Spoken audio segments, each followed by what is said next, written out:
Bienvenue dans ce podcast sur la persévérance. Alors oui, la persévérance, c'est quelque chose qui est important lorsqu'on est soit entrepreneur, artiste, créatif, même dans la vie de tous les jours. Donc, la persévérance, c'est ce qui nous mène en avant, c'est ce qui nous propulse, c'est ce qui nous pousse vers notre prochain niveau. Des fois, ça l'aide aussi à accéder au succès. Ça l'aide à atteindre nos buts, nos objectifs. Donc, dans le fond, la persévérance nous empêche de lâcher dès qu'il y a un obstacle ou un échec ou un événement qui arrive qui vient soit nous déstabiliser, nous perturber ou nous mettre des bâtons dans les roues, quoi. Donc, c'est en étant persévérant, donc passer par-dessus ces obstacles-là qui font en sorte qu'on va grandir, qu'on va avoir plus confiance, qu'on va prendre de l'assurance. Donc, c'est là que tout se joue. Alors, dans le fond, moi, je suis quelqu'un de gagnant. Je suis toujours une gagnante. Je me bats continuellement pour arriver à mes objectifs, mes buts. Donc, depuis que je suis née, je pense, si j'observe là vraiment, pas à reculons, là, mais en arrière, dans ma vie, si j'analyse ça, j'ai toujours été quelqu'un d'une battante et une gagnante, donc je fais tout pour réussir. Puis, comme on a vu dans les podcasts précédents, donc on fabrique sa chance.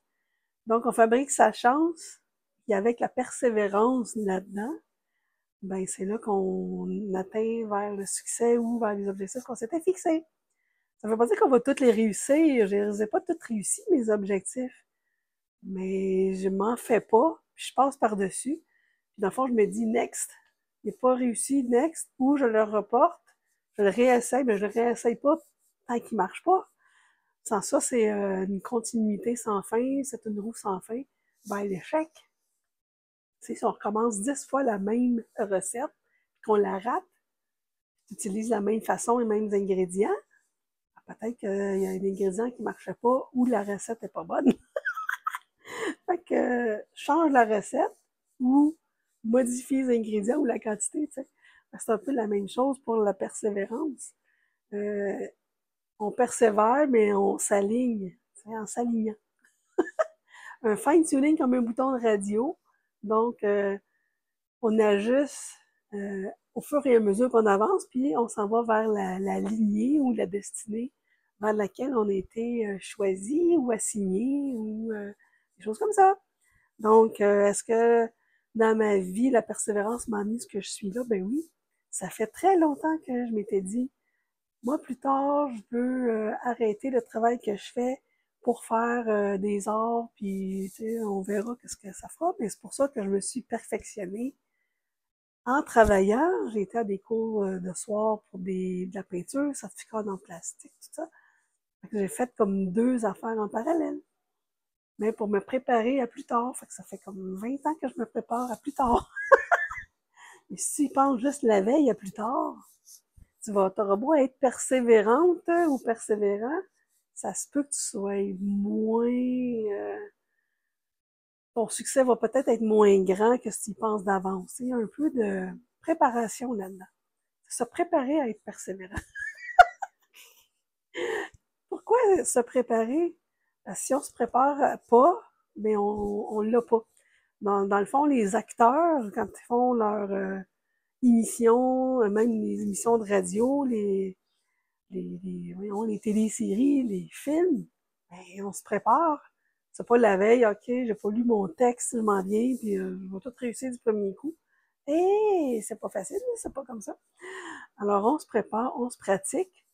Alors on se pratique à être meilleur, on se pratique dans notre prochain niveau de vie qu'on veut. Il faut se pratiquer avant d'y aller. Si on veut y aller tout de suite, ça se peut qu'on redescende bas puis qu'on tombe dans notre chaise. Peut-être c'était pas qu'est-ce qu'on pensait, peut-être c'était pas qu'est-ce qu'on voulait, puis peut-être c'est pas aligné avec ce que toi tu veux ou que tu recherches. C'est pour ça que les gens, des fois, ça dégringole d'un coup. On n'entend plus parler puis on les voit plus. Parce qu'ils ont peut-être atteint un sommet avant qu'ils soient prêts. Ils n'étaient pas préparés. Ils étaient persévérants, mais non préparés. Donc, c'est ça, c'est une nuance ici que je mets en garde, une mise en garde de se préparer à ça puis d'y goûter petite goutte par petite goutte, petite bouchée par petite bouchée.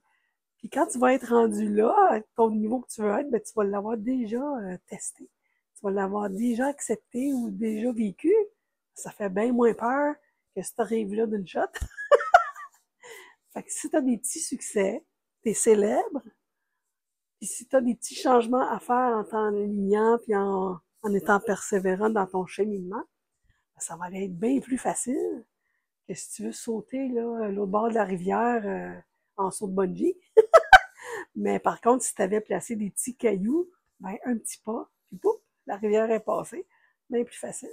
Puis en plus, si tu t'entraînes un peu, puis tu as vaincu tes peurs des hauteurs, puis tes peurs de tomber, wow! Hey, tu vas arriver de l'autre côté, pouf!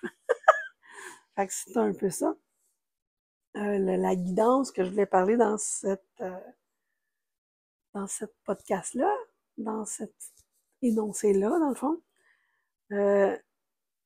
J'ai toujours été gagnante, puis à chaque échec, moi, je me relève vite. Je l'assume, je le pleure, le lendemain, on passe à autre chose. Moi, là, pleurer 6 mois, ben oui, ça peut arriver, pleurer 6 mois, ça dépend de la grosseur des événements puis tout ça. Je parle pas d'un deuil d'une personne, tout ça. Mais j'aime mieux l'affronter de face, d'en finir, que d'étirer ça sur 10 ans. Qu'est-ce que t'en penses? Tu l'affrontes, tu le vis, tu te débats. Paf, après ça, t'en sors grandi, transformé, puis t'es prête à autre chose. Que d'étirer la sauce parce que t'as des peurs, puis t'as des craintes, puis tu doutes, puis non. Pourquoi attendre? Ça fait partie de la persévérance parce que être persévérant, c'est d'avancer malgré le doute, malgré, c'est d'être constant.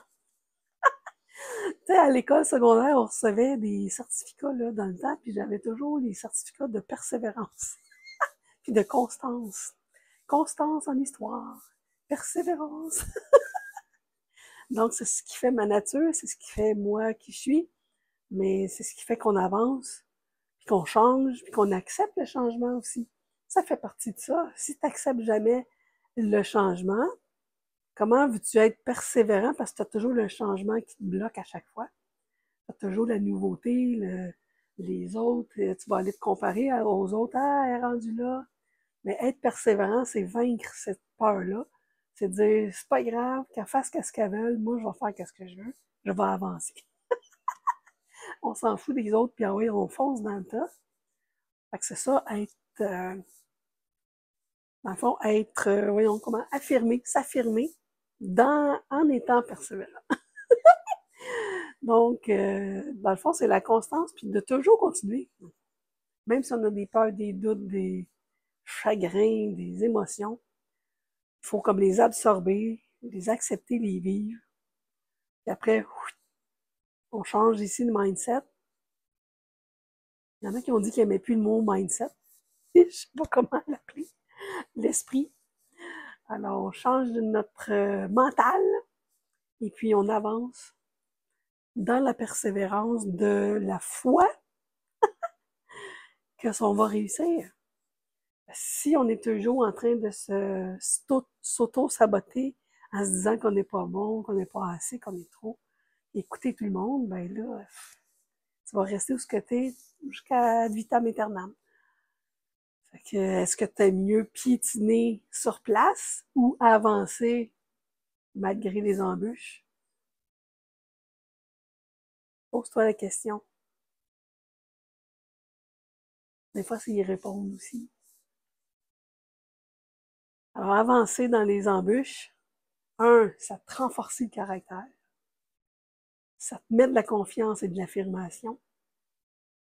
Tu t'élèves de niveau. Tu vas dépasser tes compétiteurs après. Ça, c'est le fun! Fait que ton objectif, c'est d'être persévérant jusqu'à temps que tu dépasses ceux que tu idolâtres. Dépassons le maître. Ça, c'est le but ultime. C'est ça. On prend des formations, on fait toutes sortes d'affaires. Pourquoi? Ben, pour s'améliorer, pour s'écouter, pour se connaître, Pour travailler sur soi et être meilleur, ben, il faut se développer par la suite, il faut mettre en action tout ça. Mais avec la persévérance, c'est là qu'on vient mettre tout ça en action sur le long terme, hein, parce qu'on continue, on avance. On lâche pas. Comme des chevaux qui courent là, dans le désert. Ils continuent, ils avancent, ils courent à full pin jusqu'à temps qu'ils atteignent leur objectif, puis là, ils peuvent relâcher un peu. Je vois ça un peu comme ça. Les chevaux sauvages avancent avec persévérance comme un cheval sauvage vers ta destinée ultime qui dévoilera ton intérieur magique. Alors sur ce, je t'invite à te questionner et à travailler, à écrire vers quoi tu veux aller, vers quoi ta persévérance va te propulser ou que tu veux qu'elle te propulse. Donc, en répondant à ça, ça va te guider vers tes petites actions que tu vas mettre en place quotidiennement, hebdomadairement, mensuellement, vers ton objectif ultime. Ton rêve même, s'il n'est pas fait encore ou si tu n'as pas commencé. Mais si tu mets ça en place par écrit, ben là, ça va aller vers quoi? Je vais être persévérant dans ça, telle tâche. Je la lâche pas. Mon rêve, je lâche pas. C'est mon pourquoi. Je travaille ça pourquoi? Pourquoi je veux faire ça? Puis je suis persévérante là-dedans. Je m'en vais dans un... C'est comme un train qui passe. Il est persévérant, le train. Il n'arrête pas en plein milieu de nowhere, là. À moins qu'il y ait un bris. Mais il n'arrêtera pas, là. Et lui, il continue son train jusqu'à la prochaine station. C'est quoi ta prochaine station? Ça, faut que tu te poses comme question. Quelle est ma prochaine station? La prochaine gare où le train va arrêter? Qu'est-ce qu'on va faire, là? Mais en attendant, il faut que je persévère sur ce chemin-là, ce rail-là, jusqu'à la prochaine. Regarde. Alors, je te laisse sur ces moments de réflexion, puis on se voit dans un prochain podcast.